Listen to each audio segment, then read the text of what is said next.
In all of what we do, it's clear to me that we have two lenses we must judge everything through.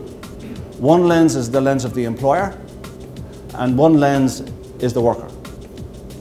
We have got, and you have displayed in the 12 years of your existence, a significant focus on that customer, be it employer or worker, and I applaud you for that. It's pretty evident. We either do it for ourselves or someone will do it to us in terms of the change required. We're going to be less of us collectively in the system. We're going to be more focused. We're going to positively discriminate in favour of the northern part of this province, and we were going to make sure that the government services had a specific response as well. And we're going to drive through the eyes of the worker and the employer effectiveness and efficiency and the right solutions, and to become a true business partner in the economy of Ontario. There's a huge opportunity as yet unharvested in making sure that the tax dollar or publicly funded organisations are exemplars in health and safety. Think about it. These are the very organisations, some of whom were actively involved in the creation, the crafting, the scripting of the very legislation that governs health and safety in this province. So when we look at this model and we look at this government services, we have the things like municipalities. Think about the influence they have. If they had the commitment of some of the private sector companies in terms of their procurement, in terms of the way they bring subcontractors on board, the way they make it a requirement even to compete for a job. If you look at what happens in Sarnia, in the petrochemical industry, you can't even tender for a job unless you can prove that you're already an exemplar in health and safety. There's a renewed focus on governance, and there's going to be an absolute focus on governance in the system. People who become directors of HSA boards are covered under two main things. They're covered under the Corporations Act, but they're also covered over a thing called designated standards that we craft and we hold and we fund HSAs through. So it's not okay to be in lines of business that has no direct line of sight to the core competency and the core requirement of a HSA. We are responsible for Ontario, not the world. We're responsible for health and safety, and we have to see a line of sight between everything we do and that objective. And if we can't see that line of sight, then we should pull back and redirect and recalibrate and refocus those resources into areas that will make the greatest need.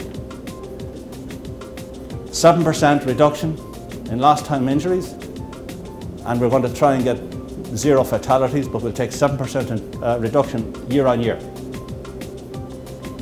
35% in the lifetime of the strategy. Well, let me tell you, there were those guys that said to me, well, you know what, Tom? By the time you see 7% reduction in LTIs,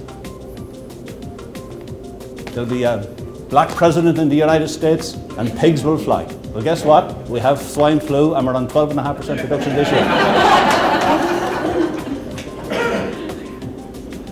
Your organisation and your service is on 12.5% reduction in LTIs as we speak, compared to last year. Well done.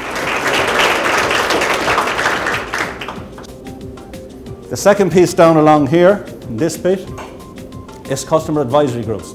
This is to ensure that there is a voice for the employer and the worker in those sectors, and it's also to ensure that there is sector-specific, customer-focused, needs-driven resolutions and services to that workplace.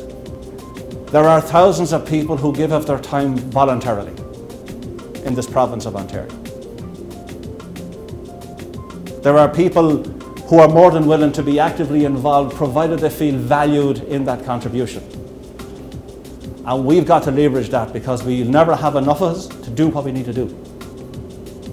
And volunteerism is alive and well. And that is why we have, in the very first key thrust of the strategy, we talk about creating a national habit of health and safety. We need to operate then obviously as a system, and this is trying to indicate the dynamic I was talking about earlier, that we're not in silos and we can't be in silos. We need to be in a dynamic relationship with a clear focus on continuous improvement, innovation, with a focus on the customer and a focus on the worker. We have got to make sure that every dollar we have and every second we spend is focused on the right thing, because the task is big. Duplication has to be got rid of it, and I'm putting ourselves on the table to say we want to be challenged in terms of what we do. So we've got to get out there. We are trying very hard to come up with models to give you the right customers to go and have that conversation with. So innovation has to become the norm, not something that's one-off, hit-off, something like that. It's the way we do business, it's the way we conduct ourselves.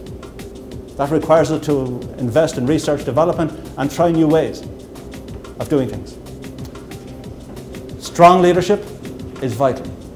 Each one of you is a leader, a champion for this in your own right. You'll be part of a bigger organisation, but with that comes the benefits of that. More colleagues, more expertise, bigger reach, things you could do you couldn't even think about doing in the past, but you need to have the courage of your leadership. What gets measured gets done.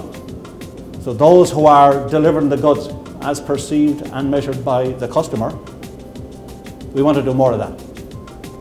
Complacency cannot be tolerated. Complacency in terms of we're the best. We don't really know. With the world the way it moves right now, you could be the best this morning and by tomorrow morning someone else has done it better somewhere else in the world. And we've set the bar very high. We said we want to be the safest place to work in the world where zero is the norm. Your brothers and sisters in the new organisation, you've got to bring what's good from HSA and unashamedly adopt what's good in the other organisations to make the whole that much better than the separate parts have been. And we're on a road. This road to zero. This road is like most roads that you travel on any journey.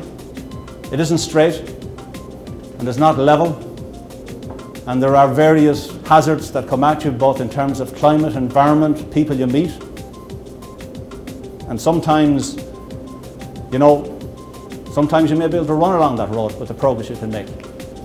Sometimes you may actually have to walk, and who knows, sometimes you might have to crawl, but never give up. Thanks.